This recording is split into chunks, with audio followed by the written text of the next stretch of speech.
What's up guys, it's Chris here, and today I'm talking to you guys about balancing a knockoff Glidecam. Alright, so the stabilizer I'm going to be using is the Sutefoto S40. This is a really cheap stabilizer that you can get off Amazon for about $60 if I remember right. It's going to be stabilizing the Lumix G7 with a Sigma 18-35 with a Viltrox speed booster on here. It's a pretty common lens setup having a micro four thirds with a Sigma 18-35. So first thing to note is whenever you start balancing, your goal here is to try to get the camera, the center of gravity for the camera, on the center post over here. So if it's a very front heavy lens like this is, majority of the lens is going to be over the center versus the camera body itself. Since this is a pretty heavy lens combo, I have all the weights that came with the stabilizer set on here. If you want some more, you can get some more at Home Depot with some washers, but something instead of adding more weights over here, we can just extend this base, just put it all the way out. I'll show you what it does because it leans it a little bit more. So we want about a 2-second drop time, so 1/1002, about a 1-second drop time, but I can still work with that. So when we look at the camera, we have it set up like this. It's leaning to the side and also leaning forward. So what we need to do here is we need to push it to the left and pull it back a little bit so that it balances better. So I typically do a couple of drastic improvements. So I'll push it back a lot, push it to the left a lot, and I kind of work our way around from there. So this one now still needs to go forward some more, but the left is a little bit better than it was. So it's all about just minute improvements until you get the exact thing that you want, trying to get the center of gravity dead set perfect.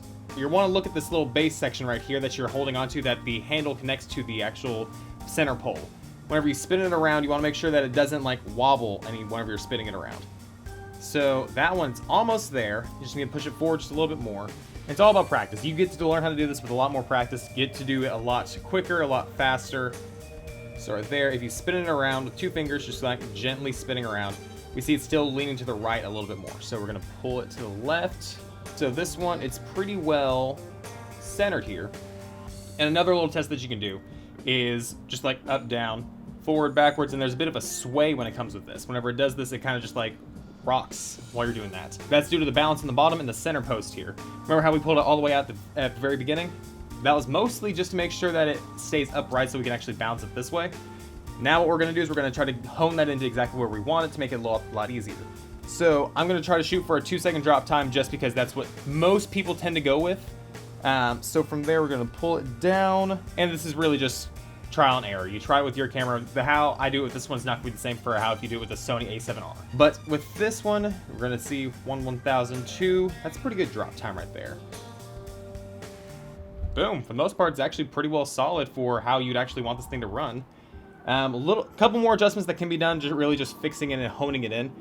But for the most part, that's kind of how it's actually going to work. And there you have it. That's how you balance a knockoff Steadicam. And if you like this video, click up in one of these corners, whichever one it is. Check out a video. I have about 5 tips for using a Glidecam system. With that being said, I love you all. Click the subscribe button. I'll see you guys later. Peace out, guys.